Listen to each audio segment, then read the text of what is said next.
जैसी करनी वैसी भरनी। वो कहते हैं ना कि जैसी करनी वैसी भरनी। इंसान जैसा काम करता है उसे उसका फल भी वैसा ही मिलता है। अगर आपने अच्छे कर्म किए होंगे तो आपको उसका फल अच्छा मिलेगा, और अगर आपने बुरे कर्म किए होंगे तो आपको उसका फल बुरा मिलेगा। अगर किसी के साथ कुछ बुरा होता है तो लोग कहते हैं कि इसने पिछले जन्म में ज़रूर कुछ बुरा किया होगा, इसलिए ही उसके साथ ऐसा बुरा हुआ।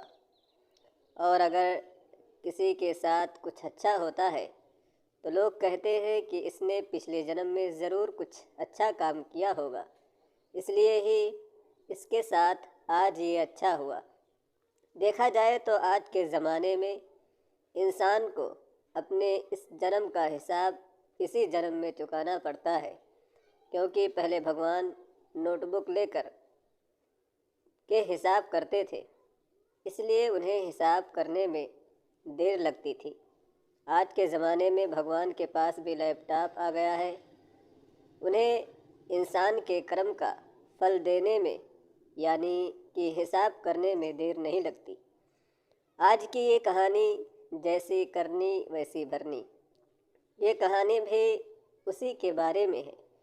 एक बार एक व्यक्ति को रास्ते में यमराज मिल जाते हैं। वो व्यक्ति उन्हें पहचान नहीं पाया। यमराज ने उस व्यक्ति से पीने के लिए पानी मांगा। उस व्यक्ति ने बिना कुछ सोचे समझे और बिना एक भी क्षण गवाए यमराज को पानी पिला दिया। पानी पीने के बाद यमराज ने उस व्यक्ति को बता दिया कि वे उसके प्राण लेने के लिए आए हैं, किंतु उस व्यक्ति ने यमराज की प्यास बुझाई है, इसलिए वो उन्हें अपनी किस्मत बदलने का एक मौका देते हैं।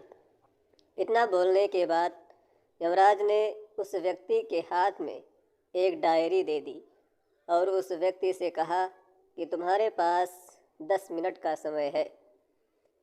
इस डायरी में जो तुम लिखोगे वही सच में हो जाएगा, लेकिन ध्यान रखना कि तुम्हारे पास केवल 10 मिनट ही है।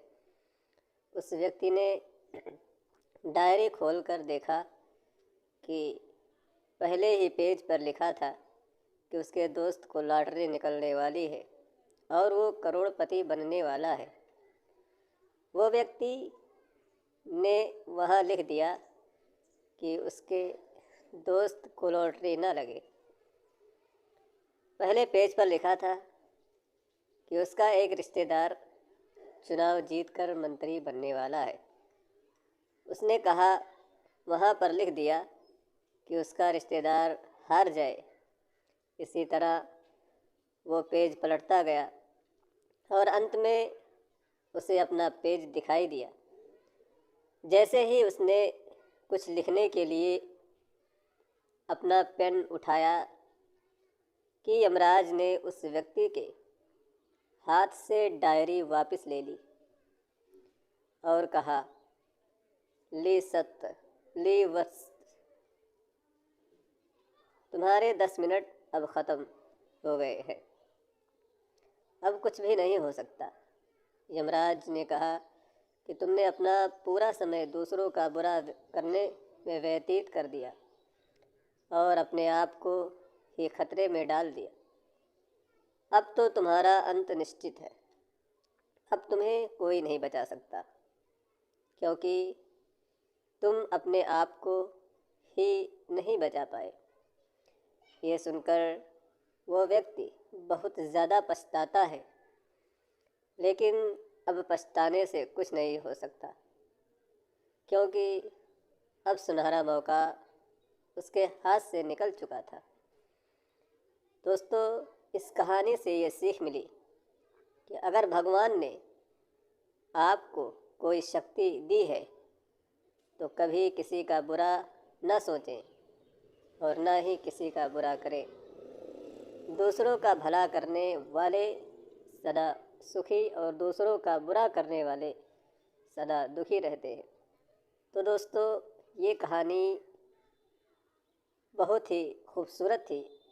अगर आपको पसंद आई हो तो चैनल को सब्सक्राइब करें, लाइक करें और दूसरों के साथ शेयर करें। धन्यवाद।